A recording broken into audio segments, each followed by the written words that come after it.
Hi friends, welcome to creative hub. ഇന്നിതാ banana വെച്ചിട്ട് ഒരു അടിപൊളി റെസിപ്പി ആയിട്ടാണ് വന്നിട്ടുള്ളത്. ഇത് ബ്രേക്ക്ഫാസ്റ്റ് ആയിട്ടും ഈവനിങ് സ്നാക്സ് ആയിട്ടും ഒക്കെ കഴിക്കാൻ പറ്റിയ അടിപൊളി റെസിപ്പിയാണ് കേട്ടോ. അതേപോലെ തന്നെ മക്കൾക്ക് സ്നാക്സ് ബോക്സിലൊക്കെ കൊടുത്തയക്കാൻ പറ്റിയ ഒരു റെസിപ്പി കൂടിയാണ്. അപ്പോൾ ഇതെങ്ങനെ ഉണ്ടാക്കുക എന്നുള്ളത് കാണില്ലേ, എന്നാ വരി. ആദ്യം തന്നെ ഒരു പാൻ അടുപ്പത്ത് വെച്ച് കൊടുക്കുന്നുണ്ട്. പാന് ചൂടാകുമ്പോൾ അതിലേക്ക് ബട്ടറോ ഗീയോ വെളിച്ചെണ്ണ ഏതെങ്കിലും ഒന്ന് യൂസ് ചെയ്താൽ മതി കേട്ടോ. ഞാനിവിടെ കുറച്ച് വെളിച്ചെണ്ണയാണ് യൂസ് ചെയ്തിട്ടുള്ളത്. എന്നിട്ട് അതിലേക്ക് ചേർത്ത് കൊടുക്കുന്നത് ക്യാഷ്യൂ ആണ് കേട്ടോ. അപ്പോൾ ഈ ക്യാഷ്യൂ ജസ്റ്റ് ഒന്ന് റോസ്റ്റ് ചെയ്തെടുക്കുക.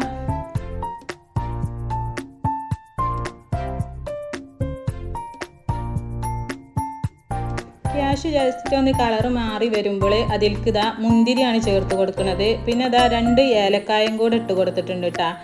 പിന്നെ മുന്തിരിയും കൂടെ ഒന്ന് റോസ്റ്റ് ചെയ്തെടുക്കുക. മുന്തിരി പെട്ടെന്ന് തന്നെ റോസ്റ്റായി വരും കേട്ടോ. എന്നിട്ട് മുന്തിരി ഇതാ ഇത്രയും ആയിട്ടുണ്ടെങ്കിൽ ഇതിലേക്ക് ചേർത്ത് കൊടുക്കുന്നത് തേങ്ങയാണ്. അപ്പോൾ ഞാനിതാ ഇത്ര പോലെ തേങ്ങ ഇതിലേക്ക് ഇട്ട് കൊടുക്കുന്നുണ്ട് കേട്ടോ. ഇതിൽ ചേർത്ത് കൊടുക്കണ ഒന്നിനും പ്രത്യേകിച്ച് അളവുകളൊന്നുമില്ല കേട്ടോ. നിങ്ങളെ ഇഷ്ടത്തിനനുസരിച്ച് കൂട്ടിയിട്ടും കുറച്ചിട്ടും ഒക്കെ എടുക്കുക. ഇനി നമുക്ക് ഈ തേങ്ങയും കൂടെ ഒന്ന് റോസ്റ്റ് ചെയ്തെടുക്കാം.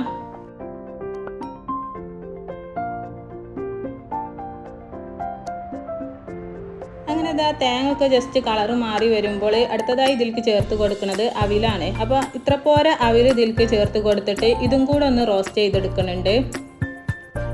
അവിലും പഴമൊക്കെ കഴിക്കാനുള്ള കുട്ടികൾക്ക് ഇതേപോലെയൊക്കെ ഒന്ന് ഉണ്ടാക്കി കൊടുത്ത് നോക്കി, അപ്പോൾ അവർ കഴിക്കും.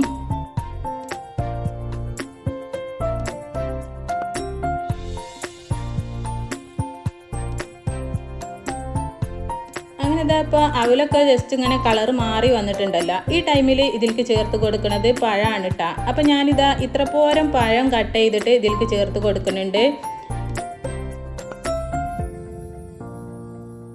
അങ്ങനെ പഴം കംപ്ലീറ്റ് ആയി ചേർത്തിട്ട് ഇതിലേക്കുള്ള മധുരത്തിന് വേണ്ടിയിട്ട് ഞാനിവിടെ ശർക്കരയാണ് എടുത്തിട്ടുള്ളത്. ഇത് 3 അച്ച് ശർക്കര മെൽറ്റ് ചെയ്തെടുത്തതാണ്. അത് അതിലേക്ക് ഒഴിച്ച് കൊടുക്കാം. അങ്ങനെ ഇതാ ആ ശർക്കര പാനി കംപ്ലീറ്റ് ആയിട്ട് ഇതിലേക്ക് ചേർത്ത് കൊടുത്തിട്ടുണ്ട്. ഇനി ഇത് നല്ലോണം ഒന്ന് മിക്സ് ചെയ്തെടുക്കാം.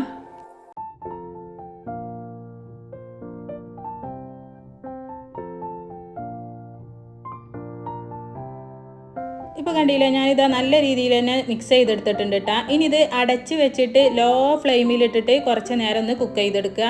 അങ്ങനെ അടച്ച് വെച്ച് കുക്ക് ചെയ്തെടുക്കുമ്പോൾ പഴമൊക്കെ നല്ലോണം വെന്ത് വന്നോളൂ കേട്ടോ. ഇടയ്ക്കൊക്കെ ജസ്റ്റ് തുറന്നിട്ട് ഒന്ന് ഇളക്കി കൊടുക്കണം. എന്നിട്ട് അടച്ച് വെച്ചിട്ട് വീണ്ടും കുക്ക് ചെയ്തെടുക്കാം. അല്ലാഞ്ഞാൽ അടിഭാഗം പെട്ടെന്ന് കരിഞ്ഞു പോകും കേട്ടോ. തീ ലോ ഫ്ലെയിമിൽ വെക്കാൻ മറക്കരുത്.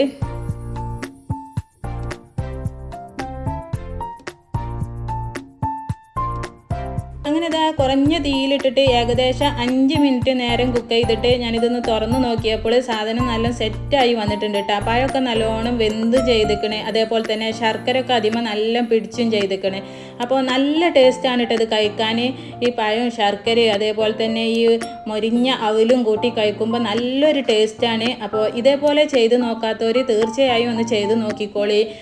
അപ്പോൾ പഴമൊക്കെ കഴിക്കാത്ത മക്കളുണ്ടെങ്കിൽ ഇങ്ങനെയൊക്കെ ഒന്ന് ഉണ്ടാക്കി കൊടുത്ത് നോക്കിയിട്ടാ. അപ്പോൾ അവർ കഴിച്ചോളൂ.